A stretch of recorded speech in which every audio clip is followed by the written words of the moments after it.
Bwana Yesu asifiwe, watumishi wa Mungu.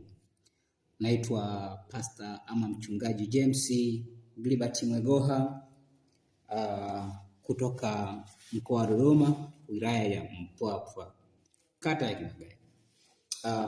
Leo nataka nizungumze na wachungaji wenzangu. Naomba niseme hivi, tusitegemee sadaka jamani, tufanye kazi. Wachungaji chonde, tufanyeni kazi. Washirika wamechoka kutulea. Unakuta mtu yeye mchungaji, mke wake, watoto wake, nguo anunulie na washirika. Hivi ni kweli? Chakula walisho na washirika. Hivi ni kweli? Unakuta anapangia majukumu. Wewe mama Majuto, utaleta kitambaa cha suti cha mchungaji. Wewe mama Fengi, utaleta maybe wax ya mama mchungaji. Alafu wewe nani, Suleiman, utaleta nguo za January. Sio kweli. Sio kweli. Tufanye kazi jamani. Tufanye kazi. Hii ni huduma. Uchungaji ni huduma tu, sio kazi. Tufanye ni kazi kwa sababu hata andiko lenyewe linasema asiyefanya kazi na hasile.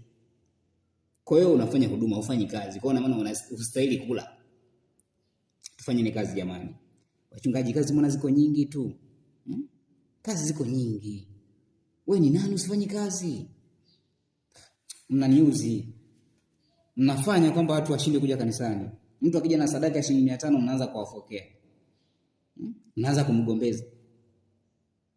Mtu anakuja na sadaka ya shilingi 1000 ndio kidogo jino hapa mbele linaanza kuonekana. Kwa mbali lakini. Yaani unakuwa ndakaji na shilingi 2000, 5000, 10000 au sio? Maisha kwako ni mebezi. Alafu mwenyewe kipindi hicho umekuja kanisani huna hata sadaka. Alafu unamdharau alokuja na shilingi 500 kanisani kutoa sadaka. Sio vizuri. Tufanye ni kazi. Alafu hii tabia ya kutembea majumbani kwa washirika. Tena mnachagua washirika wenye hela. Na mnavizia muda wa chai au muda wa chakula ndio mnawatembelea. Kujifanya mnaenda kuwaona, kuwafanyia maombi. Mbona kwenye hizi kaya maskini hamwendi? Kwa watu kidogo hali yao ya chini. Mbona hamwendi kuwatembelea kuwafanyia maombi? Huko mnakoendaga kwa wenye pesa kidogo, mnafuataga nini? Hii tabia hapana. Kiukweli sijalizika nayo. Na kama na wewe mwenzangu hujalizika nayo, naomba andika chochote hapo. Andika chochote hapo kama kweli na wewe hujalizika nayo. Kama kweli huwa inakuumizaga ili unashindwa kuzungumza. Andika chochote hapo. Ila binafsi wachungaji mnanikera kwenye tabia hizo.